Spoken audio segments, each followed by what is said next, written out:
आज का सब्जेक्ट जैसा है, ये है वुमेन्स हेल्थ। कैसे रखें अपने सौंदर्य और स्वास्थ्य का बेहतर ख्याल। और ये जो पूरा का पूरा सेशन है वो next money health awareness initiative की तरफ से है। अब हमारा जो तरीका होता है हर बार अपने सेशन का, उसमें हम क्या करते हैं, तो हम वाई की बात पहले करते हैं। We make R Y bigger, WHY, Y को हम बड़ा करते हैं। और जब वाई को बड़ा करते हैं तब जाके हाउ बहुत इजी हो जाता है। Bigger is your why, easier is your how. तो हम यहाँ पे भी पहले वाई को समझेंगे कि ऐसा क्यों होता है, वैसा क्यों होता है। और जब वाई को हम समझ जाएंगे तो ज्यादा अच्छा कर पाएंगे। और उसी कड़ी में समझते हुए, यदि वुमेन हेल्थ को समझना है, वुमेन हेल्थ को ख्याल रखने के लिए, वुमेन हेल्थ का ज्यादा केयर लेने के लिए या उस पर अपना कंट्रोल लेने के लिए, ये जरूरी है कि वुमेन हेल्थ को पहले समझा जाए। और वुमेन हेल्थ को समझने के लिए हमें वुमेन की बॉडी को पहले समझना पड़ेगा कि वो पुरुष के बॉडी से डिफरेंट कैसे है। हमें वुमेन की बॉडी को समझना पड़ेगा कि वो पुरुषों की शरीर से उनका शरीर डिफरेंट कैसे है। क्योंकि जब तक डिफरेंस नहीं समझ में आएगा तब तक तो हम वही वाली बात करेंगे जो बात हम पुरुष के लिए करते हैं, वही महिला के लिए करेंगे। तो फिर क्या होगा कि फिर वो वाली बातें नहीं हो पाएंगी जिसकी जरूरत एक्स्ट्रा ख्याल रखने के लिए चाहिए। वो वाली बातें नहीं हो पाएंगी जिसकी जरूरत उस सौंदर्य को उस लेवल पे मेंटेन रखने के लिए चाहिए। ब्यूटी सब में होती है, मेंटेन रखने की बात होगी, उसको निखारने की बात होगी। और beauty comes from with in. सौंदर्य जो है अंदर से आएगा। क्रीम लगा लेने से, कोई पैचअप कर लेने से, कोई मेकअप कर लेने से या कोई तरीके से कवर अप करने से थोड़ी देर के लिए हो जाएगा। चेहरा धुलने के बाद फिर वो क्लियर हो जाएगा। और जब तक लगा रहेगा तब तक स्किन के साथ वो रिएक्शन करता रहेगा। बिकॉज सारे के अंदर पैराबेन्स हैं, सारे के अंदर सल्फेट हैं, SLS है, SLES है, और ये सारा का लिपापोती हम कंटिन्यूस करते रहते हैं। तो पहले ये समझते हैं कि beauty will come from with in. यदि क्या बोलते हैं, आपका पोषण प्रॉपर है, आपके सारे के सारे माइक्रो न्यूट्रिएंट्स प्रॉपर हैं, आपका जो है दिनचर्या प्रॉपर है, आपका जो जो बोलते हैं ना कि different aspect of health is your mind, आपका माइंड जो है खुश है, और ये हर कुछ बैलेंस्ड है, हार्मोनल बैलेंस मेंटेन्ड है, तो फिर हर चीज प्रॉपर होगी, हर चीज बढ़िया होगी, निखर के होगी।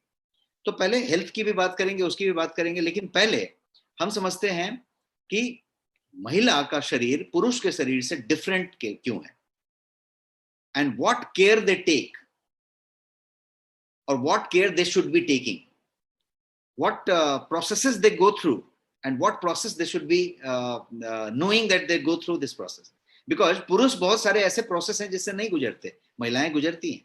तो पहले हम उसको समझते हैं। So let's get started. पहला हम स्लाइड आपके सामने रख रहे हैं, और इस स्लाइड में मैं ये बताना चाहता हूं कि through out life a woman's body goes through hormonal changes. Continuous hormonal change women की, महिला की शरीर में होता रहता है थ्रू आउट देयर लाइफ। और इसीलिए मैंने एक तस्वीर इस तरीके की रखी है कि बच्चा जब जन्म लेता है तब से लेके एक बूढ़ा होने तक वुमेन का शरीर कंटिन्यूअस चेंज में जाता है थ्रू आउट द लाइफ। महिला का शरीर हार्मोनल चेंज से गुजरता है और ट्रिमेंडस शिफ्ट्स लेते जाता है एक के बाद एक। और वो हार्मोनल चेंज साल में होता है, प्रहर में होता है, मंथ में भी होता है। वो कंटिन्यूअस प्रोसेस चलता रहता है। तो महिला पहले जो है पुबर्टी की तरफ बढ़ती है, फिर उसके बाद और ग्रो होते हैं, फिर उसके बाद स्टेजेस पे स्टेज चलती रहती है। मेंस्ट्रुअल स्टेज खत्म होने के बाद आपका मेनोपॉजल स्टेज की बात होती है। फिर मेनोपॉजल के पहले पेरी मेनोपॉजल होता है कि मैंने मेनोपॉजल के आसपास आ गए। फिर पोस्ट मेनोपॉजल के अपने इफेक्ट्स हैं, अपने प्रॉब्लम्स हैं और अपने खासियत हैं। तो ये एक के बाद एक एज वाइज होता रहता है, हर मंथ में होता रहता है, ये चीजें चलती रहती हैं। तो ये बेसिकली हार्मोनल चेंजेस हैं जो एक तरीके का शिफ्ट लाती हैं हर बार। और भारत की बात करें तो इन इंडिया वुमेन की लाइफस्टाइल जो है ज्यादा से ज्यादा डिमांडिंग होती है कि फैमिली का अटेंशन दिया जाए रादर देन हरसेल्फ। ये कल्चर में ही है, ये ट्रेडिशन में ही है, ये शायद भारतीय संस्कृति में ही चला आया है कि आप घर में भी चेक करके देख लें, अपने मदर के बारे में सोचें, अपनी वाइफ के बारे में सोचें, अपने सिस्टर के बारे में सोचें, जो भी महिला आपके घर में है उसके बारे में सोचें, तो आप ये हमेशा से देखेंगे कि ये भारतीय संस्कृति में ये चली आई है कि वुमेन का जो लाइफस्टाइल होता है वो मोस्टली फैमिली मेंबर्स के डिमांड के हिसाब से चलता है, मतलब डिमांडिंग लाइफ होता है उनका, वो केयर लेने का एक ठान के चलते हैं कि हमको उनका केयर लेना है। अब सबके खाने का क्या है, सबके मेंटेन होने का क्या है, सबकी सब जरूरतों को पूरा करने का जो बात है वो महिला के पास अपने आप आ जाता है, बिकॉज वो पूरा का पूरा होम मेकर वाला सिस्टम होता है। खाना से लेके व्यवस्था तक ये पूरा आ जाने की वजह से क्या होता है कि फैमिली फर्स्ट हो जाता है, वुमेन बाद में हो जाते हैं। अब इसको इतना डिटेल बता क्यों रहा था मैं, क्योंकि यही वो कारण है जिसकी वजह से वो लोग अपने हेल्थ को, अपने न्यूट्रिशन को, अपने केयर को लो प्रायोरिटी में रखते हैं। उनकी टॉप प्रायोरिटी में नहीं आती। टॉप प्रायोरिटी में मदर का, फादर का, बच्चे का, पति का, भाई का, जिसका भी है उसका केयर रहता है। अपना केयर, अपना स्वास्थ्य, अपना न्यूट्रिशन, ये सारा कुछ लो प्रायोरिटी में चला जाता है। प्रायोरिटी रहता है लेकिन लो प्रायोरिटी रहता है। और आज की डेट में जहां पे हम प्रायोरिटी को प्रायोरिटाइज करते रहते हैं, हमारी प्राथमिकता की प्राथमिकता चलती रहती है, उसमें लो प्रायोरिटी वाला फाइल कभी निकलता ही नहीं। आप अभी देख लीजिए, आप यदि कुछ वर्क करते हैं और थिंग्स टू डू का लिस्ट बनाते हैं, आज क्या क्या करना है, उसमें कोई चीज यदि लो प्रायोरिटी में है तो वो कभी आनी ही नहीं है, क्योंकि उतना टाइम ही आपके पास नहीं होने वाला है। शाम तक प्रायोरिटी के ऊपर प्रायोरिटी आती जाएगी। तो प्रायोरिटी यदि लो है तो वो आपके हेल्थ की प्रायोरिटी है। योर हेल्थ, वुमेन की बात मैं कर रहा हूं, और सारी वुमेन्स आउट देयर को मैं बोल रहा हूं कि आपकी health takes the back seat. वो हमेशा बैक सीट लेता है और उस पर आपका ध्यान नहीं होता है। अननोइंगली आप ऐसा नहीं चाहते कि मेरा हेल्थ बिगड़ जाए, आप ऐसा नहीं चाहते कि मेरा न्यूट्रिशन कम हो जाए, लेकिन आपकी प्रायोरिटी चूंकि आपने लो रखी है तो वो वहां पे पड़ी रह जाती है। और महिलाओं के पास यूनिक हेल्थ इश्यूज होते हैं जो पुरुषों के पास शायद नहीं होते। यूनिक हेल्थ इश्यू होते हैं। And some of the health issues की बात यदि की जाए तो वो जो है महिला पुरुष दोनों को अफेक्ट करेंगे। लेकिन जैसे मान लीजिए कि हार्ट अटैक होगा, कार्डियोवैस्कुलर प्रॉब्लम होगी, अर्थराइटिस होगा, जो भी कुछ होगा वो दोनों को होगा, डायबिटीज होगा, दोनों को होगा। लेकिन वही बीमारी पुरुष को डिफरेंट तरीके से असर करेगी, महिला को डिफरेंट तरीके से असर करेगी। अफेक्ट जो होगा वो डिफरेंट डिफरेंट होगा। तो दो तीन चीजें मैंने बताई यहाँ पे इस स्लाइड में कि महिला का हेल्थ इश्यूज जो होगा वो यूनिक होगा, और जो कॉमन हेल्थ इश्यूज भी हैं वो महिला को डिफरेंट तरीके से होगा। तो इसलिए हमें ये जानने की जरूरत है कि दोनों में डिफरेंस क्या है, वो किस तरीके से इतना डिफरेंट है। Men and women are different. इस पे बहुत सारी बुक्स लिखी गई हैं, ह्यूमर बनाए गए हैं, बहुत सारे रिसर्च बनाए गए हैं, बहुत सारा स्टडी हुआ है। लेकिन मैं एक कोर की बात करता हूं जहां पे हम डिफरेंशिएशन समझ जाएं कि महिला का शरीर पुरुष के शरीर से अलग कैसे है, डिफरेंट कैसे है। और ये अंतर जानना इसलिए भी जरूरी है because men and women have got two different ways of dealing with everything. उनका बॉडी स्ट्रक्चर डिफरेंट है। सबसे पहले यदि हम फिजिक की बात करें तो बॉडी स्ट्रक्चर ही डिफरेंट है। सो मच सो दैट कि उनका जो सेल है, जो ऑर्गन है उनके बॉडीज का, वो भी एक एक चीज अफेक्ट होता है, एक एक सेल, एक एक ऑर्गन अफेक्ट होता है कि वो मेल है कि फीमेल है। फीमेल का होगा तो स्ट्रक्चर अलग है, सेल अलग है, तरीका अलग है। यहां है तो तरीका अलग है, सब कुछ तरीका अलग है। तो ये इतना डिफरेंट है। It is due to testosterone and estrogen. ये जो एस्ट्रोजेन और एंड्रोजेंस की बात हम करें तो ये मेल हार्मोन और फीमेल हार्मोन की बात हो रही है। एस्ट्रोजेन जो है वो जो है फीमेल हार्मोन है, और एंड्रोजेंस मेल हार्मोन है। और ये जो है मेल हार्मोन और फीमेल हार्मोन तो हैं, लेकिन एस्ट्रोजेन और एंड्रोजेन दोनों महिला में प्रेजेंट होता है, और एस्ट्रोजेन और एंड्रोजेन दोनों पुरुष में भी प्रेजेंट होता है। इस बात को हम थोड़ा सा समझ लेते हैं, बिकॉज ये समझ लेंगे तो वाई थोड़ा ज्यादा क्लियर रहेगा। एस्ट्रोजेन फीमेल हार्मोन है और एंड्रोजेन मेल का हार्मोन है, और दोनों ही फीमेल सेक्स हार्मोन है, मेल सेक्स हार्मोन है। लेकिन एस्ट्रोजेन और एंड्रोजेन दोनों ही महिला में प्रेजेंट होता है, और एस्ट्रोजेन एंड्रोजेन दोनों पुरुष में प्रेजेंट होता है, और दोनों की दोनों जगह पे इस्तेमाल है। और यहीं पे डिफरेंस आ जाता है, और यहीं पे महिला का शरीर पुरुष के शरीर से अलग हो जाता है। उसको अलग तरीके की केयर की जरूरत पड़ती है। अब ये क्या डिफरेंस है? सबसे पहले टेस्टोस्टेरोन की बात करिए या एंड्रोजेंस की बात कीजिए। एंड्रोजेन जो पुरुष हार्मोन है वो पुरुष में तो होता ही है, लेकिन एस्ट्रोजेन भी पुरुष में होता है। सो मच सो दैट कि पुरुष का जो सीमेन है या वीर्य है वो एस्ट्रोजन की मदद से बनता है। इतना कॉम्प्लेक्स शरीर बना हुआ है। लेकिन हम अभी महिला की बात कर रहे हैं तो थोड़ा महिला में जाते हैं, और महिला की बात करें तो एस्ट्रोजन उनका हार्मोन है, लेकिन एंड्रोजन यदि उनके पास है और उसका बैलेंस इधर उधर है तो तमाम तरीके की प्रॉब्लम्स आएंगी, और वो सारी प्रॉब्लम्स भी हम थोड़ा सा समझेंगे आगे की स्लाइड्स में। तो समझते हैं कि men and women are different, और ये इसलिए भी है कि डिपेंडिंग ऑन मेल और फीमेल बॉडी के जो सेल्स हैं, जो डीएनए हैं, उसकी जो संवाद है उसमें भी फर्क आता है। जो डीएनए को रीड करने की बात आती है वो भी डिफरेंट होती है। Even the bacteria in our intestine, आंत में जो हमारे बैक्टीरिया होती है, बिकॉज पूरा का पूरा आंत जो है बैक्टीरिया से चलता है, उसमें गुड बैक्टीरियाज हैं, बैड बैक्टीरियाज हैं। यदि गुड बैक्टीरिया ना हो तो खाना पचे ही नहीं, क्या बोलते हैं, डाइजेशन ही ना हो, मेटाबॉलिज्म ही ना हो, सारा कुछ हो। तो ये पूरा का पूरा हमारा जो सिस्टम है उसमें बैक्टीरिया की बात करें, गट की बात करें, तो हमारे इंटेस्टाइन के बैक्टीरियाज, उसका फ्लूइड, ये सारा कुछ अलग अलग है। पुरुष के लिए अलग है, महिला के लिए अलग है। इतना ही नहीं, आपकी घुटना की बात की जाए, नी की बात की जाए, तो उसके लिए भी जो पूरा का पूरा वहां पे जो संरचना है, वहां पे जो स्ट्रक्चर है, वहां पे जो फ्लूइड है, वो भी डिफरेंट डिफरेंट है वुमेन के लिए और मेल के लिए। और इसीलिए ये पूरा का पूरा फर्क आ जाता है। और थोड़ा सा फर्क को समझने की कोशिश करते हैं और जेंडर फैक्टर की बात करते हैं। ये जो साइंस है ये मेल और फीमेल के साइन है। जो पिंक वाला साइन है वो फीमेल का साइन है और ब्लू वाला साइन मेल का साइन है। तो जेंडर फैक्टर की बात करें तो वुमेन जो होती हैं, महिलाएं जो होती हैं, वो जो है, यदि रिमोटॉइड की बात करें, अर्थराइटिस की बात करें, तो 3 गुना ज्यादा उनको रिमोटॉइड और अर्थराइटिस होने की संभावना होती है पुरुष के बनिस्पत। ये साइंटिफिक फैक्ट है। महिलाओं को रिमेटॉइड होने का या अर्थराइटिस होने की संभावना पुरुष से 3 गुना ज्यादा होता है। और इतना ही नहीं, उनका जो ऑटो इम्यून होने डिजीज होने की संभावना है वो 8 गुना ज्यादा होता है पुरुष से। महिला को यदि कोई ऑटो इम्यून डिजीज होना है तो उसकी संभावना पुरुष से 8 गुना ज्यादा होती है। तो ये शरीर के अंदर अंदर बनावट ही ऐसी है कि इस तरीके का फर्क है। मैं कुछ 2-4 गिना के आपको एक बताना चाहता हूं कि कितना फर्क है।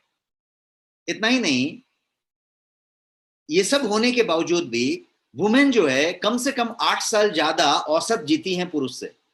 जो औसत उम्र है वो महिलाओं की करीब 8 साल ज्यादा है पुरुष से। 10 साल 12 साल भी ज्यादा हो सकता है, लेकिन औसत 8 साल ज्यादा है, ये सब प्रॉब्लम होने के बाद भी। और कुछ हम बातें समझते हैं जेंडर फैक्टर में, कि मेन का यूरिन जो होता है, पुरुष का जो पेशाब होता है, वो काफी कंसंट्रेटेड होता है।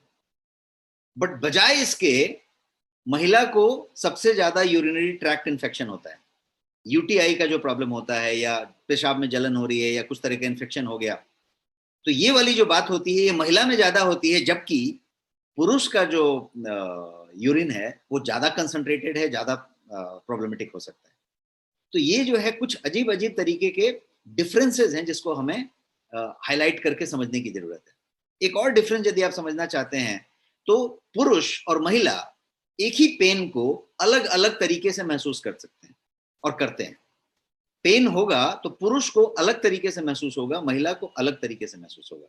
इतना ही नहीं, वुमेन और मेल का यदि बॉडी का बात किया जाए तो उसमें यदि आप दवा लेते हैं, कोई ड्रग लेते हैं, तो उसका भी रिस्पॉन्स जो है वो अलग अलग है। पुरुष के लिए अलग है, महिला के लिए अलग है। इसीलिए महिला जब कोई दवा लेती है तो उसका रिस्पॉन्स अलग होता है, पुरुष यदि कोई दवा ले रहा है तो रिस्पॉन्स अलग होता है। तो हमने कुछ रैंडम बातें की, इन सब चीजों से एक चीज समझने की कोशिश की कि काफी कुछ फर्क है। कोशिका में फर्क है, ऑर्गन में फर्क है, आपका पूरा का पूरा फ्लूइड्स में फर्क है, आपके घुटने में फ्लूइड जो है पुरुष के लिए अलग है, महिला के लिए अलग है। तो इस तरीके की बातें हमने समझी। अब जेंडर फैक्टर को समझते हुए और एक बात समझें, तो स्किन और हड्डी की बात करें तो पुरुष का जो स्किन होता है, चमड़ी जो होता है, वो 25% ज्यादा थिकर होता है महिलाओं से। थिक होता है, महिलाओं का स्किन बहुत पतला होता है। तो स्किन में भी ये जो मैं दिखाने की कोशिश कर रहा हूं, इतना फर्क है, पतला और मोटा होने का फर्क है कितना, 25% ज्यादा। और मेन की बात की जाए तो उनकी जो डेंसिटीज होती हैं वो ज्यादा होती है। चाहे वो हड्डी की बात हो, चाहे वो स्किन की बात हो, चाहे वो प्रोटीन कोलाजन की बात हो, हर जगह पे डेंसिटी ज्यादा होती है, घनत्व ज्यादा होती है। यहां तक कि बोन, उसका टेंडेंस या उसका लिगामेंट, हर चीज की बात करें तो वो डेंसर होगा, वो ज्यादा डेंस होगा, ज्यादा घनत्व वाला होगा, ज्यादा सॉलिड होगा। और महिलाओं की बात करें तो वो थोड़ा उससे कम घनत्व वाला होगा, कम स्ट्रॉन्गर होगा। तो ये जो है इस तरीके का एक डिफरेंस आपने समझा। अब जो मेन डिफरेंस की तरफ आएंगे तो एक डिफरेंस ये है कि महिलाओं के पास मेंस्ट्रुअल साइकिल नाम की चीज होगी, जो 28 डेज में पूरा का पूरा साइकिल हो जाएगा। और ये जो है 14 साल, 13 साल, 14 साल की उम्र से लेके करीब 50 से 55 साल की उम्र तक ये चलता रहेगा। तो इसको मेंस्ट्रुएशन कहेंगे।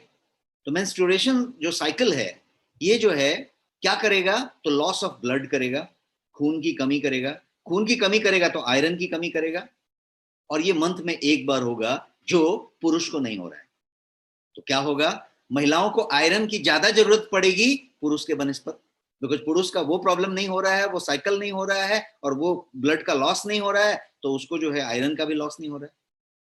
तो ये इस तरीके के फैक्टर्स जो हैं काम कर रहे हैं महिलाओं के लिए। और कब तक काम कर रहे हैं, 13-14 साल की उम्र से लेके करीब 55 साल की उम्र तक ये काम कर रहा है। तो यदि ये काम कर रहा है तो ये पूरी जिंदगी है, क्योंकि तब तक तो उम्र ही शुरू हो रही थी।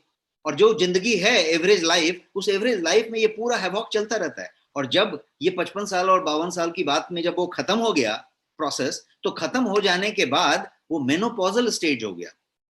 उस समय प्रॉब्लम्स और ज्यादा बढ़ जाती हैं, जहां तक हार्मोनल बैलेंस की बात है, जहां तक प्रॉब्लम्स की बात है, जहां तक डिजीज की बात है, जहां तक डिस्कंफर्ट की बात है, वो और ज्यादा उस समय प्रॉब्लमेटिक हो जाती हैं और प्रॉब्लम बढ़ जाती है। तो यदि आप बात करें तो इनडायरेक्टली महिला प्रॉब्लम्स से कंटिन्यूअस लड़ती रहती है, सुबह दोपहर शाम, एक पूरी की पूरी सिस्टम है। 28 days every month there is a system, year is a system, पूरा लाइफ का एक एक फेज इज अ सिस्टम, और वो सारा सिस्टम कहीं ना कहीं कुछ डिफरेंट करता चला जाता है।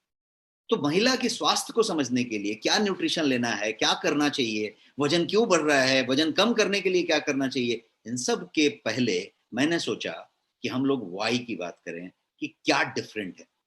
महिला को पहले यह समझने की जरूरत है कि हमारा शरीर बाकी से डिफरेंट कैसे है, यूनिक कैसे है, इतना बेहतर कैसे है। प्रॉब्लम्स हैं लेकिन बेहतर कैसे है, उसको भी समझते हैं। और फिर इसमें हम एक एक करके आगे बढ़ते हैं। जेंडर फैक्टर को यदि समझें तो अब मैं ओबेसिटी की तरफ जाने की बात करना चाहता हूं और समझाने की कोशिश करना चाहता हूं कि यदि डिफरेंस तो मैं बहुत सारा बताते जा रहा हूं, लेकिन अभी ये वेट गेन वाला डिफरेंस समझ लेते हैं। और इस स्लाइड को थोड़ा ध्यान से समझ लीजिए, सारी महिलाएं आउट देयर जो इस सेशन में हैं, मैं चाहता हूं कि इस स्लाइड को आप प्यार से ढंग से समझ लीजिए, क्योंकि ये जो चीज है ये आपके वेट मैनेजमेंट के, ये आपके वेट लॉस के कॉन्सेप्ट को बेहतर तरीके से हैंडल कर लेगा। क्या है इसमें, तो यहां पे बात ये हो रही है कि जब वेट गेन की बात होती है या ओबेस होने की बात होती है, तो वुमेन जो है टिपिकली अपने जो फैट का जो एकुमुलेशन होता है वो जो है हिप पे या थाई पे कैरी करती है। जब वजन बढ़ेगा तो वो हिप की तरफ बढ़ेगा और थाई की तरफ बढ़ेगा।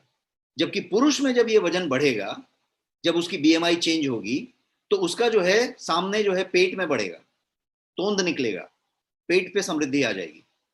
तो ये जो है दो डिफरेंस है। अब इस डिफरेंस के पीछे जाने की जरूरत है और समझने की जरूरत है कि फैट ऐसे डिपॉजिट क्यों हो रहा है, महिलाओं का तोंद क्यों नहीं निकल रहा, और पुरुष का तोंद निकल रहा है, महिलाओं का अलग जगह पर डिपॉजिट हो रहा है।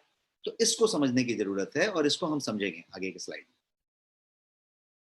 तो women have unique health issues, इसको पहले समझते हैं। इनकी हेल्थ इश्यूज डिफरेंट है, पुरुष से बिल्कुल डिफरेंट है, कंप्लीटली डिफरेंट आप कह सकते हैं। बिकॉज इनकी मेंस्ट्रुअल साइकिल की बात अभी हमने की, प्रेगनेंसी की बात की, पुरुष प्रेग्नेंट नहीं हो रहा है, महिला प्रेग्नेंट हो रही है, 9 मंथ वुम्ब में बच्चे को कैरी कर रही है और रिपीटेड पॉइंट ऑफ टाइम में प्रेग्नेंट हो रही है, मेनोपॉज के फेज में जा रही है।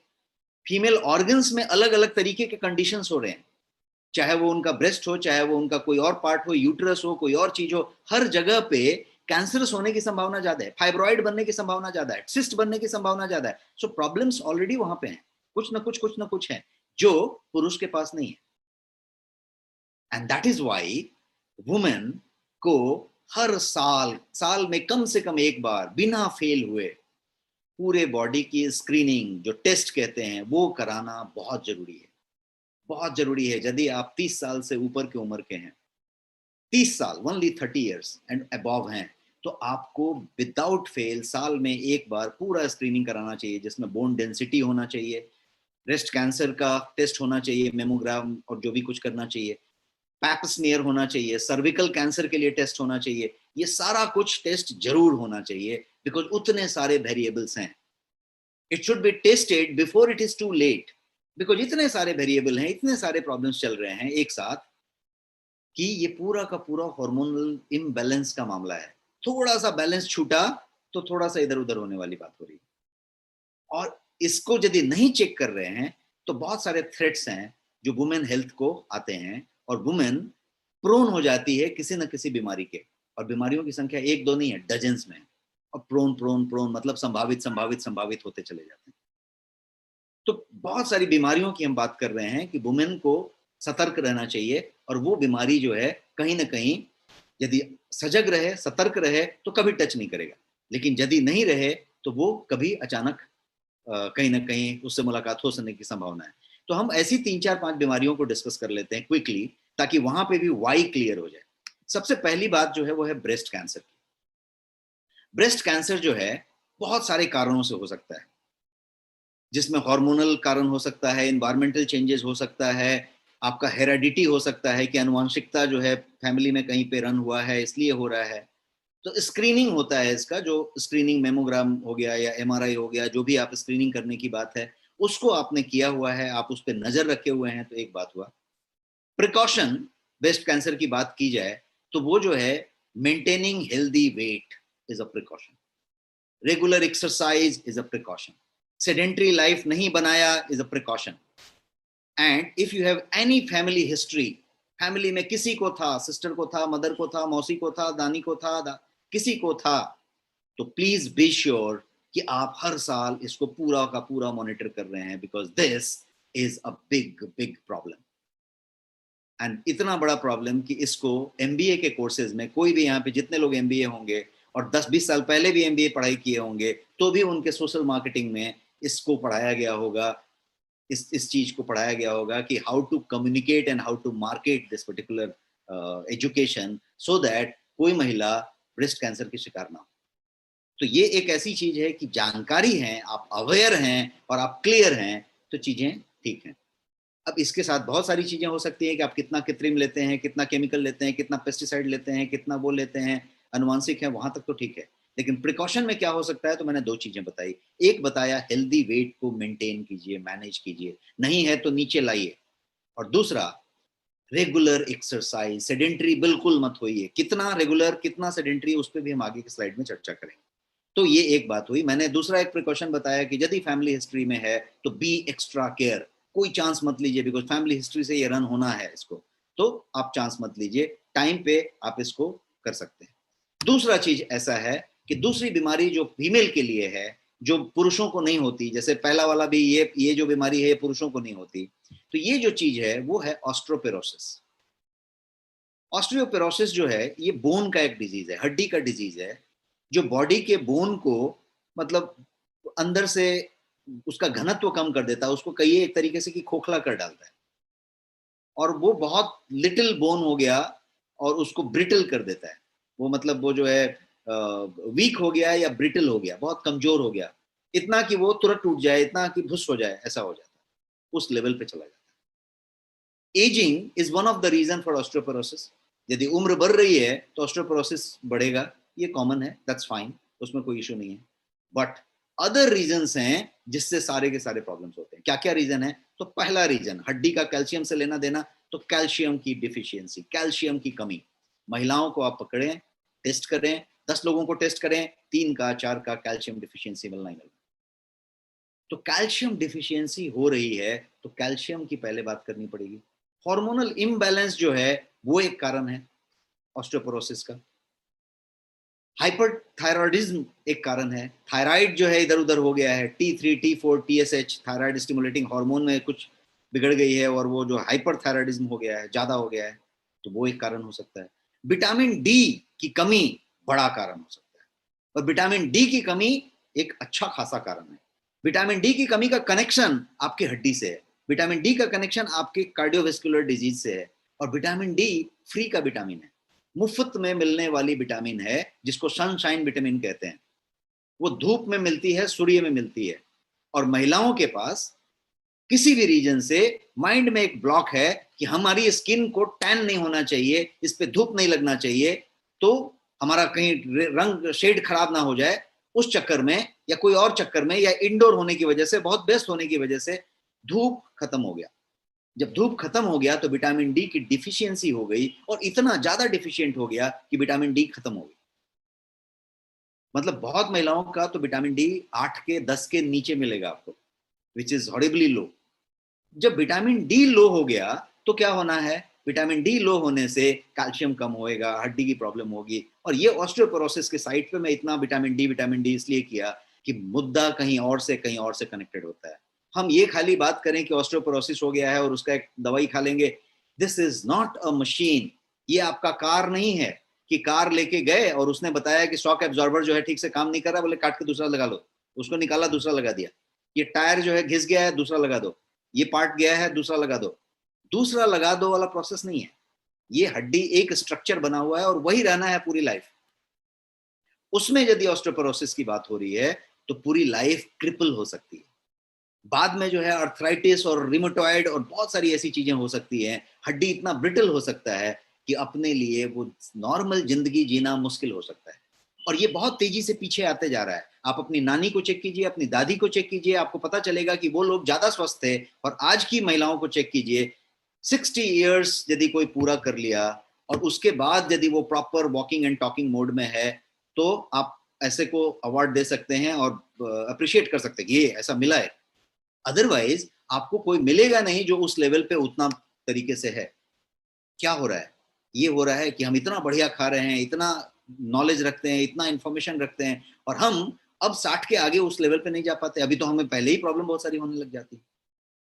अपने हमको जितने घुटने की बातें हो रही हैं और जितने पूरे देश में डॉक्टर्स घुटने का ऑपरेशन कर रहे हैं, 5 साल पहले इतना नहीं करते थे, 10 साल पहले उतना नहीं करते थे, 20 साल पहले तो करते ही नहीं थे।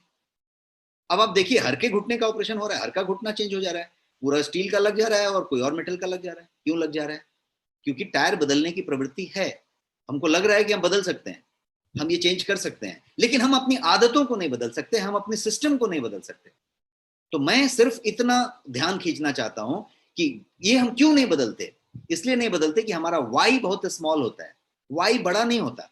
जब वाई बड़ा नहीं होता तो हाउ जो है डिफरेंट तरीके से काम करता है। हाउ तो बदल दो, हाउ तो दवा ले लो, हाउ तो ऐसा कर लो। कैल्शियम कम हुआ है तो कैल्शियम रिपीट कर लेंगे।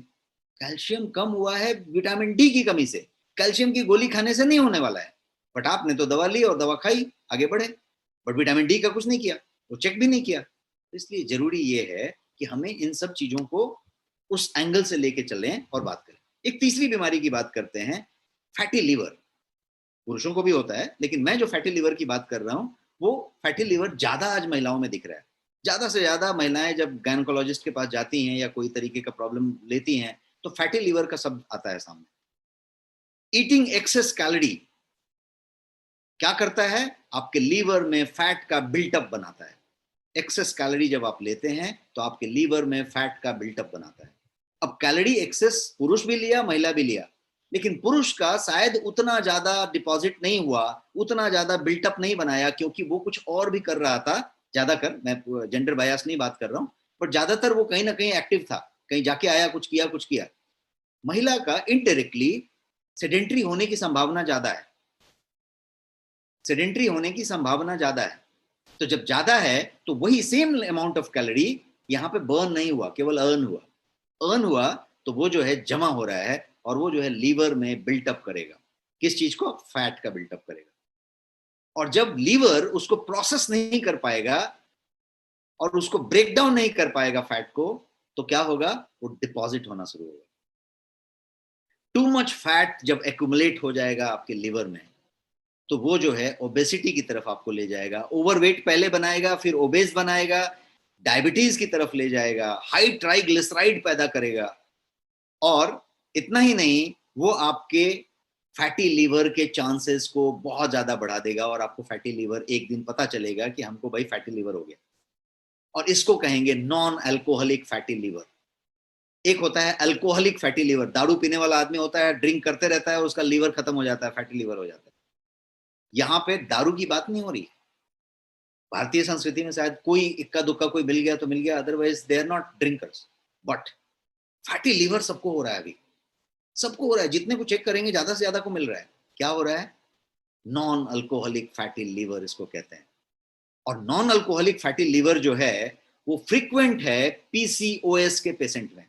पीसीओएस यदि आपको मालूम हो तो पॉलीसिस्टिक ओवेरियन सिंड्रोम जिसको कहते हैं, पीसीओडी, पीसीओएस आजकल कॉमन हुआ पड़ा है, तो उनको नॉन अल्कोहलिक फैटी लीवर होने की संभावना ज्यादा है। ओबेसिटी और इंसुलिन रेजिस्टेंस को इसका मेन फैक्टर माना जाता है। किसका? नॉन अल्कोहलिक फैटी लीवर का। और पीसीओएस में यदि नॉन अल्कोहलिक फैटी लीवर हुआ तो उसका जो कनेक्शन है वो ओबेसिटी से है और इंसुलिन रेजिस्टेंस से। Insulin resistance, obesity, both are connected to PCOS and PCOS is connected to NAFLD। NAFLD क्या है? Non alcoholic fatty liver disease. तो ये जो चीज है पहले कनेक्शन समझना है। जैसे हम अभी कैल्शियम में कनेक्शन समझ रहे थे आपके विटामिन डी का और सन का और धूप का और सनशाइन का, उसी तरीके से फैटी लीवर के कनेक्शन को समझना है। Where it is coming from, क्या हो क्या रहा है, ये कहां से आ रहा है। अब हार्ट डिजीज की बात करते हैं। हार्ट डिजीज भी कॉमन है, लेकिन जब वुमेन की बात करेंगे तो heart disease in women has got a different effect. It is most common disease in human on earth. Heart disease जो है सबसे पुराना डिजीज है और अर्थ पे सबको होता है। पर जब वुमेन की बात आती है तो वो ज्यादा वल्नरेबल हो जाते हैं इस डिजीज से, because cause can be different. Plaque built up की बात करें, आर्टरी में, धमनियों में जो प्लाक जमने लगा आपका, या डायबिटीज की बात करें, या ओवरवेट या ओबेसिटी की बात करें, हाइपरटेंशन की बात करें, फैमिली हिस्ट्री की बात करें, ये सब सब कारण हार्ट डिजीज के हो सकते हैं। लाइफस्टाइल चेंजेस जो हैं वो हार्ट डिजीज के कारण बन सकते हैं, और लाइफस्टाइल चेंजेस करके ही आप इसमें से बाहर आ सकते हैं या इसको प्रिवेंट कर सकते हैं। तो क्या किया जा सकता है? तो keep your cholesterol in control. अर्न, कम करें कैलोरी, कोलेस्ट्रॉल को कम लें, बैड कोलेस्ट्रॉल बिल्कुल ना लें। हमने लिपिड प्रोफाइल और कोलेस्ट्रॉल में बैड गुड सबको डिटेल में समझा था, ट्रांस फैट सबको समझा था, उसको कंट्रोल करें। वुमेन के पास एक और इशू आती है, एक और इशू आती है, वो आती है डस्टबिन का कम इस्तेमाल करना, क्योंकि वो होम मेकर होते हैं, किचन मेकर होते हैं और किचन को हैंडल कर लेते हैं। तो जब किचन को हैंडल करते हैं तो जिसने कुछ छोड़ा, बच्चे ने यदि थाली में कुछ छोड़ दिया तो उसको डस्टबिन में डालने के बजाय they put it here, here is a dustbin, उसमें डाल देते हैं। कुछ बच गया तो इधर डाल देते हैं। नॉर्मली आप चेक कर लेंगे, मैं अपनी मदर का भी चेक कर लेता हूं, आप चेक करेंगे तो होता ऐसा है कि यदि सुबह का कुछ बचा है तो वो जो है शाम को उन्होंने ले लिया। यदि आपने रात का कुछ बचा है तो सुबह में ले लिया। अब यदि ये फ्राइड आइटम है, बात समझिए मैं क्या कहना चाहता हूं। यदि आपका फ्राइड आइटम है और वो फ्राइड आइटम यदि आपने रख दिया और फिर लिया, तो ये कुछ ज्यादा खतरनाक हो गया, इस तरफ लेके गया। एक और इसकी घटना हो गई कि कभी कभी फ्राइड आइटम आपने बाद में लिया तो आपने उसको और फ्रेश करने के लिए एक बार और फ्राई कर लिया, because you are cook also, you are kitchen also, तो आपने एक बार और फ्राई कर लिया। अब आपने उसको बहुत खतरनाक बना लिया। और यदि ऐसी प्रक्रिया हफ्ते में एक दो बार हो जाती है तो ये उस तरफ भी लेके जाता है। एक एग्जांपल आया तो वो भी मैंने आपके साथ शेयर किया। तो आपका कोलेस्ट्रॉल को कंट्रोल में रखिए, फ्राइड आइटम नहीं लीजिए, दोबारा फ्राइड बिल्कुल मत कीजिए, मैनेज आप योर स्ट्रेस लेवल, और डाइट पे कंट्रोल रखिए। डाइट ज्यादा तो नहीं लेते, लेकिन कंट्रोल में डाइट लिया जाए कि क्या लेना है और क्या नहीं लेना है। सो दूसरा चीज का बात करते हैं, और दूसरा चीज है डिप्रेशन। मैं कुछ बीमारियों की बात कर रहा हूं जो ज्यादा ज्यादा कॉमन है और जिसका बहुत सारा कनेक्शन है एक दूसरे से। डिप्रेशन की बात करते हैं। महिलाओं में पुरुषों की अपेक्षा ज्यादा डिप्रेशन होती है, ज्यादा सैड थिंकिंग डेवलप होती है। उसके अपने कारण है, उसका अपना स्ट्रक्चर है, फैमिली स्ट्रक्चर है, उसका अपना रोल है, उसकी अपनी बातें हैं, और उसको हर तरीके से वो जो है धीरे धीरे नेगेटिव थिंकिंग में हो जाती है, बार बार थिंकिंग में जाती है। तो सबसे पहला कारण रहता है कि वक्त ज्यादा हो जाता है। व्यस्त रहें, मस्त रहें, यहाँ वक्त ज्यादा हो जाता है तो क्या होता है, थॉट प्रोसेस में जाता है। दूसरी चीज होती है कि हम जो कुछ देखते हैं समझते हैं उसमें से नेगेटिव कैच करते हैं। और क्या देखते समझते हैं, तो शायद हम कुछ टीवी सीरियल और टेली सोप्स देखते हैं जिसमें कुछ नेगेटिव चीजें होती हैं। हम जिन लोगों से बात करते हैं वहां भी कुछ नेगेटिव होती है। हमें उस समय पॉजिटिव लगती है, हमें इंटरटेनिंग लगता है, लेकिन वो हमें धीरे धीरे धीरे धीरे टॉक्सिक देता रहता है, तो टॉक्सिसिटी होती है। तीसरी बात होती है कि ज्यादा से ज्यादा महिलाएं अपने कैरियर में, अपने बिजनेस में, अपनी चीजों में उतना नहीं कर पाते, उतना वक्त, उतना टाइम, उतना एनर्जी, उतना एफर्ट नहीं दे पाते जितना पुरुष दे पाते हैं। जबकि दोनों हैं इक्वल, दोनों की प्रतिभा इक्वल है, दोनों का टैलेंट इक्वल है, दोनों कर सकते हैं एक एक जैसे। लेकिन इनको एक और जंजीर बंधी हुई है, इनके साथ बच्चा है, इनके साथ किचन है, इनके साथ पति है, इनके साथ पेरेंट्स हैं, और इन्होंने सब चीज का जिम्मेदारी लिया हुआ है इनडायरेक्टली भारतीय संस्कृति में। तो होता क्या है कि if they are in business, business कर रहे हैं या ऑफिस जा रहे हैं या कुछ भी काम कर रहे हैं, तो ये सब तो करेंगे ही बेस्ट, उसके साथ साथ वो भी करते रहते हैं, वो भी उतना ही जोर से करते हैं, करना पड़ता है। तो जब ये दोनों कर रहे हैं तो क्या होता है, स्ट्रेस ज्यादा आता है। और जो लोग नहीं कर पा रहे हैं, जिन्होंने इसको छोड़ दिया, बच्चे के लिए अपना कैरियर छोड़ दिया, अपना बिजनेस छोड़ दिया और बच्चे के लिए बैठ गए, तो भी दिमाग में एक प्रेशर रहता है, वो एक फ्रस्ट्रेशन रहता है, वो एक अंदर एक क्या बोलते हैं ना, विचार चलता रहता है कि मैं वो नहीं कर पाई जो करना था, जो कर सकते थे। तो क्या होता है, और बहुत लोग अपने हस्बैंड के लिए, अपने बच्चे के लिए, अपने बच्चे के करियर के लिए, अपने हस्बैंड के करियर के लिए अपना करियर पूरा का पूरा ड्रॉप कर देते हैं, छोड़ देते हैं। कहीं हस्बैंड का ट्रांसफर हो गया तो पूरा छोड़ देते हैं और दूसरी जगह जाके कुछ नहीं करते। तो ये सारा कुछ बैक ऑफ द माइंड चलता रहता है, ये चीजें वहां पे होती रहती हैं। यदि मैं एक टैलेंट रखता हूं और यदि वो टैलेंट मैं डिलीवर नहीं कर रहा हूं तो मेरे मन में भी आएगा, सोते समय आएगा। तो इनडायरेक्टली, सबकॉन्शियसली, अचेतन मन में वो चलता रहता है। तो बहुत सारे कारण हो सकते हैं, यही कारण ऐसा नहीं है, बट ये एक कारण है जो मेरे को लगता है कि अच्छा कारण है, बड़ा कारण है, मैंने आपको बताया। तो पीपल फील सैड समटाइम, ये is a common thing, this is natural, हर आदमी सैड महसूस कर सकता है। बट इफ दिस फीलिंग एक हफ्ते ज्यादा चलता है, हफ्ते हफ्ते होता है, महीने महीने होता है, तो ये पर्सन को, पुरुष को, महिला को अफेक्ट करना शुरू कर देता है, और फिर जो है वो डिप्रेशन की तरफ लेके जाना शुरू कर देता है। और ये जो है वुमेन में हर एज ग्रुप में ज्यादा संभावित होती है, because of the hormonal changes. Already mood swing चलता रहता है, ऑलरेडी अलग अलग तरीके के पजल चलता रहता है, ऑलरेडी अलग अलग क्या बोलते हैं, ऑब्स्टिकल्स आते रहते हैं। जब बच्चे होते हैं तो भी एक ऑब्स्टिकल आते रहता है कि भाई का ज्यादा रिस्पेक्ट हो रहा है, उसका कम हो रहा है, भाई को ज्यादा संसाधन मिल रहे हैं, उसको कम मिल रहे हैं, उसका कैरियर और एजुकेशन की बातें ज्यादा हो रही है, इसकी कम हो रही है। तो एक माइंड ब्लॉक ऑलरेडी चलता रहता है। Then there is something, then there is marriage, then there is something. तो क्या होता है कि ये ऑब्स्टिकल्स चलते रहते हैं, तो स्ट्रेसफुल चलता रहता है। पीछे से पूरा का पूरा हार्मोनल बैलेंस जो है अलग तरीके से ऑपरेट होता रहता है। तो ये एक बड़ा कारण है जिसको हमें समझने की जरूरत है। तो डिप्रेशन महिलाओं के ऑल एज ग्रुप में क्वाइट कॉमन होता है।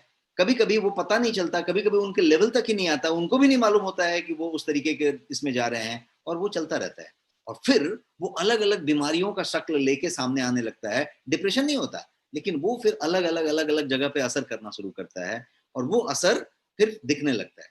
और ये जेनेटिक्स की वजह से भी हो सकता है फैमिली में किसी को होता हो, कोई ट्रामेटिक इवेंट हुआ हो, ट्रॉमा हुआ हो। कभी ट्रॉमेटिक इवेंट यदि आपके पास है, कुछ सदमा लगा है, कुछ हुआ है, तो वो रीजन हो सकता है। बट वुमेन में it can also be due to hormonal imbalance, it can be due to nutritional deficiency, और फिजिकल हेल्थ इश्यूज से भी हो सकता है। फिजिकल हेल्थ इश्यूज कंटिन्यूअसली है, बिकॉज उनके इस ऑर्गन में, उस ऑर्गन में, यहाँ पे वहां पे कुछ ना कुछ चेंजेस चल रहे हैं, कुछ ना कुछ बीमारियां हो रही हैं, तो उसकी वजह से हो सकता है। But nutritional deficiency could be the one of the main reason, hormonal deficiency is another one.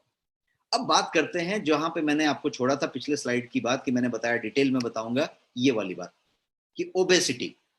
Obesity की बात करें या ओवरवेट होने की बात करें, तो ये जो है महिलाओं के लिए, किसी भी उम्र की बात की जाए, बच्चों को छोड़ के, तो उनके लिए ये कॉमन वरी का पॉइंट है, चिंता का विषय है हमेशा उनके लिए। क्योंकि वो हमेशा इस बात को लेके कंसर्न रहते हैं कि मेरा वेट बढ़ जाएगा, मेरा वेट बढ़ रहा है। और वो वेट को कम करने के लिए फिर वो जो जो नुस्खा अपनाते हैं, वो नुस्खा उस वेट को और ज्यादा बढ़ा देते हैं। फॉर एग्जाम्पल, वो फास्टिंग शुरू कर देते हैं, वो अपने आप को सप्रेस करना शुरू कर देते हैं, और वो अपनी इच्छा वाली चीजों को खाना बंद कर देते हैं। वो तपस्या में लग जाते हैं कि नहीं, अभी बॉडी का फिगर बनाना है, वजन कम रखना है, तो हम ये नहीं खाएंगे, ये नहीं खाएंगे। चक्कर ये होता है कि उसकी वजह से फिर वेट और ज्यादा बढ़ता है। क्यों बढ़ता है? क्योंकि बॉडी को जब खाना दिया तो बॉडी यूज कर रहा था, जब खाना आना बंद हो गया, बीच बीच में टपकना बंद हो गया, तो बॉडी ने देखा कि तो इरेगुलर हो रहा है। इरेगुलर जब होने लग गया तो बॉडी क्या किया कि जब खाना आया तो पहले डिपॉजिट करना शुरू किया, डिपॉजिट करना शुरू किया, क्योंकि बाद में फिर कभी कभी नहीं आता है। फिर बहुत सारे उपवास को रॉन्ग तरीके से करने की कोशिश हो जाती है अज्ञानता में। उपवास अच्छी चीज है, उपवास को भारतीय संस्कृति में लाके रखा गया है, लेकिन उसी उपवास को यदि रॉन्ग मेथड से कर लिया जाए तो क्या हुआ कि फिर वो जो है ओबेसिटी की तरफ जाता है। और इसका सारा लेना देना फिर पीसीओडी पीसीओएस से कनेक्टेड है। तो पीसीओडी पीसीओएस को यदि आप समझेंगे तो पीसीओडी मतलब है पॉलीसिस्टिक ओवेरियन डिजीज, और पीसीओएस का मतलब पॉलीसिस्टिक ओवेरी सिंड्रोम। तो ओबेसिटी जो वुमेन में है वो पॉलीसिस्टिक ओवरी सिंड्रोम की वजह से ज्यादा हो रहा है। एक ओबेस महिला को ज्यादा रिस्क है डायबिटीज का, हार्ट डिजीज का, और ओबेसिटी जो है किस किस रीजन से हुआ उसको हमने पीछे के स्लाइड में समझा। बट पीसीओडी पीसीओएस और ओबेसिटी तीनों कनेक्टेड है, और इनको एक जो तीसरा धागा कनेक्ट कर रहा है जो इन सब का कारण बन रहा है वो है इंसुलिन रेजिस्टेंस। अब आप जब भी कुछ खाते हैं तो बॉडी में इंसुलिन का प्रोडक्शन चालू हो जाता है। जब भी कुछ खाते हैं, आपने एक चाय पिया, एक सिप ली चाय की, इंसुलिन प्रोडक्शन चालू। आपने, किसी ने आया और बोला कि मैं मंदिर गया था, ये प्रसाद है, एक आपको इलायची दाना दिया और आपने इलायची दाना एक या प्रसाद का एक पेड़ा का छोटा टुकड़ा खा लिया, एकदम छोटा, दांत में भी फंस जाए इतना छोटा, तो भी अंदर इंसुलिन का प्रोडक्शन चालू हो गया। जितनी बार आपने चाय पी, शक्कर का एक अंश गया, दूध का अंश गया, प्रोडक्शन चालू। तो जब जब आप खा रहे हैं तब तक प्रोडक्शन चालू हो रहा है, और जब उतनी बार प्रोडक्शन चालू हो रहा है तो वो आपको इंसुलिन रेजिस्टेंस की तरफ ले जा सकता है। तो ये एक बात हो रही। अब एज की बात समझते हैं। इस ओबेसिटी को मैं यहाँ पे एक एक दूसरे तरीके से समझाने की कोशिश करना चाहता हूँ। जब आपकी उम्र बढ़ती है, जैसे जैसे उम्र बढ़ती जाती है, जैसे मान लीजिए कि जब 10 साल के थे, जब 20 साल के थे, जब 30 साल के हुए, जब 40 साल के हुए, तो एक उम्र बढ़ती जाती है, तो आपका जो मेटाबॉलिज्म है, जो जो चयापचय की प्रक्रिया है, वो जो है डिक्रीज होना शुरू हो जाता है, कम होने लगता है। आपका मेटाबॉलिज्म का जो रेट है वो कम होने लगता है एज के साथ। दिस इज अ कॉमन बात। सो यदि आपका डाइट और एक्सरसाइज वही है जो आप जब 20 साल के थे तो है, आपका डाइट और एक्सरसाइज वही है जो आप 30 साल के थे तो है, और आप हो गए 40 के, मेटाबॉलिज्म स्लो हो गया है, तो क्या होने वाला है? यहीं पे डिस्पैरिटी आने वाली है, क्योंकि आपके साथ और भी हार्मोनल चेंजेस चालू है। तो क्या हो रहा है यहाँ पे कि जैसे आप 20 साल के थे, 30 साल के थे, जो आहार ले रहे थे, जो एक्सरसाइज कर रहे थे, वही अभी भी कर रहे हैं, तो डिफरेंट है, क्योंकि आपका अब मेटाबॉलिज्म रेट कम हो चुका है। तो क्या करना पड़ेगा? ये यदि चेंज नहीं हुआ और आहार और एक्सरसाइज वैसा ही होता रह गया तो यू विल गेन वेट, आपका वजन बढ़ेगा, आप ओबेसिटी की तरफ बढ़ेंगे। और ये जो है कब स्टार्ट हो जाता है? तो लिटिल अराउंड 40 के आसपास जब जाएंगे तो वुमेन जो है पेरी मेनोपोजल फेज में एंटर कर जाती है। पेरी मेनोपोजल का मतलब कि मेनोपॉज अब 5-10 साल 12 साल आगे के आसपास है। मतलब जैसे चक्रवात तूफान अभी आया था ना, ताउते, तो ताउते आया, तो अभी ताउते गोवा में, कर्नाटका में, वेस्टर्न कोस्ट में, महाराष्ट्र में, गुजरात में, सब जगह तबाही मचाया। लेकिन एक पेरिफेरल होता है, उसके एरिया में भी आने के पहले बताने लगता है। तो वो जो पेरिफेरल वाली बात करेंगे तो वो 40 का एज आप पकड़ लें, 38-40 के टाइम में ये वेट गेन सीधा चालू हो जाता है, वेट गेन आना शुरू हो जाता है। जब वेट गेन आने लग गया तो उसके लिए मैंने ये तरीका बताया। तरीका कुछ नहीं है, आपके दिमाग में ये नॉलेज को इनकॉर्पोरेट कर लेना है कि जब आप 10 साल के थे, 15 साल के थे, 20 साल के थे, तो उस समय जो खाते थे, उस समय जो एक्सरसाइज करते थे, वो उस समय के मेटाबॉलिक रेट के हिसाब से था। उस समय आपका मेटाबॉलिज्म उतना स्ट्रांग था कि उतनी कैलोरी को, उतने चीज को डाइजेस्ट करता था, वो करता था। अब आपकी मेटाबॉलिज्म कम हो रही है, तो जब कम हो रही है तो आपको डाइट, एक्सरसाइज उस हिसाब से लेना पड़ेगा। आपकी एक्सरसाइज को चेंज करना पड़ेगा, आपके डाइट को चेंज करना पड़ेगा, तब जाके वो उस तरीके की बातें होंगी। तो ये जो पेरी मेनोपॉजल फेज मैंने बताया कि उसके आसपास आ गए हैं, तो इस लेवल में क्या होता है कि आपका जो एस्ट्रोजेन है, जिसको मैंने कहा फीमेल हार्मोन, तो एस्ट्रोजेन जो है वो जो है डिक्रीज होना शुरू हो जाता है, और वुमेन जो है मसल मास जिसको कहते हैं ना, मसल, बॉडी में मसल होता है ना, तो मसल मास जो है वो जो है अपने आप वो लूज होना शुरू हो जाता है। फिर से मैं समझा देता हूं। जब आप पेरीफेरल एज में आ जाते हैं, जो कि 38-40 के आसपास है, जब मेनोपॉजल अब 10 साल 12 साल दूर है, तो क्या हो जाता है कि आपका एस्ट्रोजेन डिक्रीज होना शुरू हो जाता है, आपका मेटाबॉलिज्म ऑलरेडी डिक्रीज हो रहा था। इसका रिजल्ट ये होता है कि आपका जो मसल है, कहीं पे भी मसल होता है, यहाँ मसल है, आपके थाई में मसल है, आपके काफ में मसल है, सब जगह मसल्स हैं, जो बेसिक मसल होती है वो जो है लूज होना शुरू हो जाता है। मसल लूज होगा तो क्या होने वाला है, आप जो है वेट गेन करेंगे और आपको फैट जमा होगा, मसल माइनस फैट प्लस। इसीलिए आप अपना हाथ चेक करेंगे, थाई चेक करेंगे। इसीलिए मैंने बताया कि पुरुष का यहाँ पे तोंद आ गया, लेकिन महिला का क्या आ रहा है, हिप पे और थाई पे जमा हो रहा है। उसको चेक करेंगे, थाई को, हिप को, तो वो थाई वाला चीज जो है, फैट जो है, वो जो है मसल नहीं है, that is fat. And that is happening because muscle जो है धीरे धीरे लूज होने लग गया उस एज के पास जाने के साथ। तो हमें ये तय करना पड़ेगा कि वो मसल लूज नहीं हो, कम लूज हो, और हम उसको मेंटेन कर पाए। तो इसको जो है डिसअप्रोप्रिएटली यदि हम बात करें, तो ये जो है आपके साथ होना शुरू हो जाता है। अब इसको समझते हैं कि हार्मोनल लिंक क्या है वेट गेन का। वेट गेन का एक अच्छा खासा हार्मोनल लिंक है, और वेट ही सब कुछ है। सारी बीमारियां वेट से हैं, बॉडी फिगर वेट से है, बॉडी शेपिंग वेट से है, और आपकी सुंदरता भी वेट से कनेक्टेड है कहीं ना कहीं पे। तो ओवर वेट होना इज कनेक्शन, और इनका कनेक्शन आप देखिए, मैंने स्लाइड पे आपके लिए रखा है इतनी सारी चीजों से। सबसे पहला थायराइड डिफिशियंसी, तो आपको साल में एक बार चेक करना है कि थायराइड का आपका क्या लेवल है। अनजान बन के नहीं चलेगा, get your self checked before it is too late. तो थायराइड डिफिशियंसी, टीएसएच क्या है, टी4 क्या है, टी3 क्या है, आपको चेक करना है। एस्ट्रोजेन डोमिनेंस, एस्ट्रोजेन जो आपका फीमेल हार्मोन है, वो जो है डोमिनेंस की बात की जाए तो उसको समझने की जरूरत है कि कहीं वो जो मेल फीमेल हार्मोन का जो बैलेंस मैं बोल रहा था उसकी बात तो नहीं हो रही। फिर जो है एंड्रोजेन इम्बैलेंस की बात कर रहा हूँ, वो जो पुरुष हार्मोन है उसकी बात कर रहा हूँ कि वो कहीं आपका कम तो नहीं हो रहा है। तो वो क्या करेगा, तो वो आपका लीन मसल को कम करेगा और फैट को रिप्लेस करेगा। ये जो लीन मसल कम हो रहा है, इसका मतलब पुरुष हार्मोन उसमें बढ़ रहा है, और वो जो है इम्बैलेंस हो रही है। तो ये जो है लास्ट पॉइंट यहाँ पे एंड्रोजेन इम्बैलेंस, ये बात। विटामिन डी डिफिशियंसी मैंने बताई, इसकी वजह से आपका वाइसरल फैट का गेन होगा, आपके यहाँ पे सब जगह पे फैट आना शुरू होगा, आपके पेट के पास फैट, ढीला फैट मिलना शुरू होगा। ये सारा कुछ आपका वाइसरल फैट है जो वहां से निकल के आ रहा है। देन इंसुलिन रेजिस्टेंस की बात होगी तो आप प्री डायबिटिक हो सकते हैं, डायबिटिक हो सकते हैं, या डायबिटीज होने की संभावना ज्यादा हो जाएगी। तो इसके लिए HbA1c टेस्ट करना पड़ेगा और बाकी चीजें टेस्ट करनी पड़ेगी। और कॉमन कॉज होगा जिसमें कि आपको स्लीप का इशू होगा, उसकी इशू होगी, ये सब चीजें होंगी। और आगे बढ़ते हैं, बात करते हैं कि तो सोल्यूशन क्या है।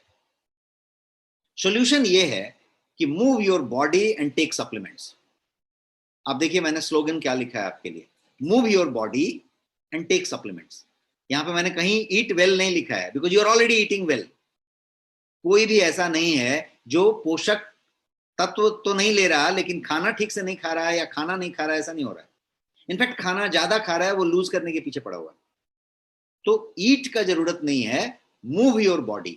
मूव योर बॉडी का मतलब हुआ कि आप जो है बॉडी को मूव करें, एक्सरसाइज करें। तो my health advice to all the women out there in this session, और जो भी लोग सुन रहे हैं इस वीडियो को, उनके लिए है कि आप जो है अपनी बॉडी को मूव करें। मतलब क्या करें, 30 मिनट अ डे बॉडी को मूव करें। मूव करें मतलब एक्सरसाइज करें। इट कैन बी एनीथिंग, आप कुछ भी कर सकते हैं। आप जो है तेज तेज चल सकते हैं, पसीने आने चाहिए। धीरे धीरे बातें करके वॉक करने का कोई फायदा नहीं है, पसीने आने चाहिए। 30 मिनट्स साइकिलिंग हो सकता है, आप जुम्बा कर सकते हैं, आप एरोबिक कर सकते हैं, आप स्विमिंग कर सकते हैं, आप जो कुछ भी करना चाहें वो कर सकते हैं, जंपिंग रोप कर सकते हैं, आप जो भी करें। लेकिन 30 मिनट हाई इंपैक्ट एक्सरसाइज होना चाहिए जहां पसीने आने चाहिए। 30 मिनट्स मिनिमम। आप 1 घंटा करें, 2 घंटा करें, लेकिन 30 मिनट्स मिनिमम होना चाहिए जहां पे आप पसीने आ रहे हैं और आपने हाई इंपैक्ट किया। तो इसका मतलब हुआ मूव योर बॉडी। और दूसरी बात है कि टेक सप्लीमेंट्स। अब बीएमआई की बात करें तो यदि आपकी बीएमआई 30 से ज्यादा है, आप अपनी बीएमआई चेक करें 30 से ज्यादा है, 30 एंड अबव, तो you must take drastic steps. छोटा मोटा स्टेप से काम नहीं चलेगा। डिसाइड, ये जो केस है ऑरेंज, डीप ऑरेंज, ये जो है 30 एंड अबव है, तो आपको यदि वैसा 30 का रीडिंग टच हो गया है तो आप जो है ड्रास्टिक स्टेप लीजिए, तय कीजिए कि ये 3 महीने में मेरे को यहाँ पे आना है, ये 4 महीने में यहाँ पे आना है। 1 क्वार्टर से 4 महीने से ज्यादा का वक्त मत लीजिए, ड्रास्टिक स्टेप्स लीजिए और पॉइंट्स बनाइए क्या क्या करना है, क्या सप्लीमेंट्स लेना है, क्या डाइट लेना है। डेल्स थियरी है हमारा, DELS, diet, exercise, lifestyle and stress. इन चारों चीजों पे आप अपने एजेंडा बनाइए और उस पर वर्किंग कीजिए। Take drastic steps, physical activity के संदर्भ में, डाइट के संदर्भ में, सप्लीमेंट के संदर्भ में, हर जगह पे आप ड्रास्टिक स्टेप लीजिए, रूटीन बना दीजिए कि ऐसा ही होगा और फिर करिए। बिकॉज ये सुंदरता से सिर्फ कनेक्टेड नहीं है, ये आगे की लाइफ से कनेक्टेड है, ये पूरी की पूरी बीमारियों से कनेक्टेड है, तो इसलिए इसकी बात है। अब हम बात करते हैं कि सप्लीमेंट तो हमने बताया, सप्लीमेंट समझते हैं कि सप्लीमेंट क्या है वुमेन के लिए, वो या वुमेन की हेल्थ के लिए, वुमेन की सुंदरता के लिए, वुमेन की शरीर के स्वास्थ्य के लिए सप्लीमेंट कितना बड़ा रोल प्ले कर सकता है या करता है। तो there are so many amazing herbs available. Bharat में सबसे ज्यादा है, लेकिन TCM में भी बहुत ज्यादा है, जिसको ट्रेडिशनल चाइनीज मेडिसिन कहते हैं। यूनानी में है, सिद्धा में है। आप होम्योपैथ की बहुत सारी बात करें तो आपके पास प्रचुर मात्रा में हर्ब्स मौजूद हैं जो सदियों से, हजारों हजारों साल से वुमेन की हेल्थ के लिए एक्स्ट्रा ऑर्डिनरी जाने गए and they work wonder. Women health की बात की जाए तो उस पर बहुत अच्छा काम करते हैं। जैसे कुछ हर्ब्स के नाम आपने सुने होंगे कि सतावरी है, तुलसी है, गुडुची है, अशोक है। अशोका की बात करें, अशोका रिष्ट वगैरह आपने बचपन से सुना होगा, ये सारे उसी पे बेस्ड हैं। जितने भी टीवी पे आप कोई भी इनकी सहेली उनकी सहेली टाइप का चीज समझते हैं, सब कुछ बेस्ड है उस अशोका और इन तरह के हर्ब्स जो मैं बता रहा हूँ आपको उस पे। गोखरू है, ब्राह्मी है, जीरा है, मुलेठी है, दालचीनी है जिसको सिनामोन कहते हैं, कचनार है। ऐसे दर्जन दर्जन भर हर्ब्स हैं जो वुमेन हेल्थ के लिए जाने जाते हैं। मैंने कुछ हर्ब्स यहाँ पे स्क्रीन पे दिखाने की कोशिश की है जिसको इस्तेमाल करके, जिसका एक्सट्रैक्ट लेके, जिसकी फाइनेस्ट कंसंट्रेशन लेके गोयंग ने बहुत सारे सप्लीमेंट्स बनाए हुए हैं। तो ये तो हुआ हर्ब्स की बात। अब मैं बात करता हूं कुछ मिनरल्स की, कुछ विटामिन की, जो माइक्रो न्यूट्रिएंट हो सकते हैं, विटामिन हो सकते हैं, मिनरल्स हो सकते हैं, जो वुमेन की हेल्थ और ब्यूटी के लिए बेस्ट माने गए। तो विटामिन ए है, विटामिन ई है, विटामिन सी है, विटामिन डी है, बायोटीन है जिसको B7 कहते हैं, जिंक है, क्रोमियम है।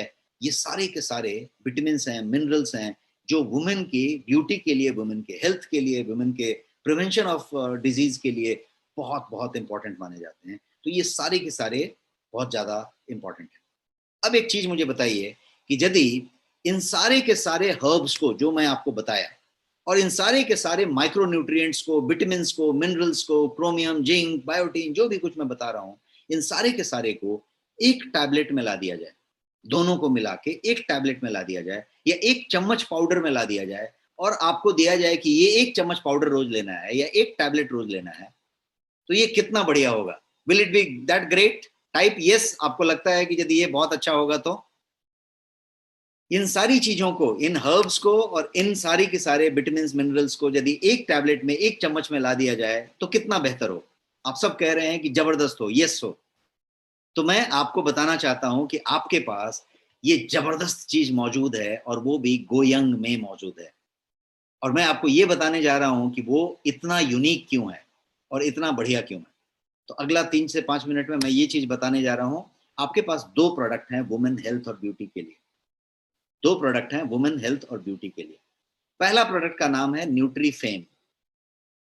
Nutri Fem, Fem is feminine, feminine, feminine के लिए फेम इस्तेमाल है। तो Nutri Fem is one product. ये पाउडर फॉर्म में है और ये 500 ग्राम का पाउडर है जिसको ग्लूकोज की तरह, कोई भी हॉर्लिक्स, बॉर्नविटा, माइलो जो भी आप पीते हैं उसकी तरह दूध में, पानी में लिया जा सकता है।